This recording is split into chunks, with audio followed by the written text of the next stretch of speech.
The context and motive of the killing, and whether it was related to drug trafficking, gang violence, or personal disputes. The Canadian tourist who was shot dead in Puerto Escondido, Mexico, on Monday was identified as Victor Mason, 27.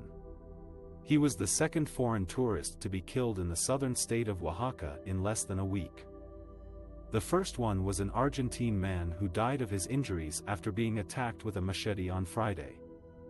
Puerto Escondido is a popular beach town among surfers and backpackers, but it also has a reputation for drug-related violence. According to local media reports, Mason was found in a car with a bullet wound in a neighborhood where few tourists stay. The police have not released any information about the possible motive or suspects in the shooting. Some sources suggest that Mason may have been involved in a personal dispute with someone he knew.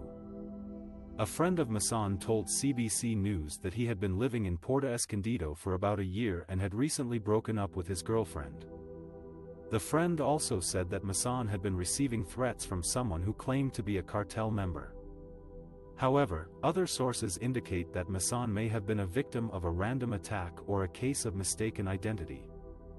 A local journalist told Global News that Mason was not known to have any enemies or problems with anyone in the town.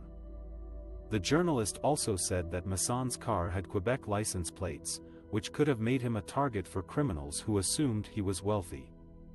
The killing of Mason has raised concerns about the safety of tourists in Oaxaca, which is generally considered to be one of the less violent states in Mexico.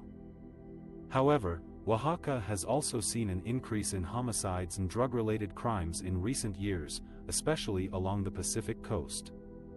Some of these crimes have been linked to rivalries between local gangs and cartels that operate in the region. The Canadian government has issued a travel advisory for Mexico, warning travelers to exercise a high degree of caution due to high levels of criminal activity, as well as demonstrations, protests, and occasional illegal roadblocks throughout the country.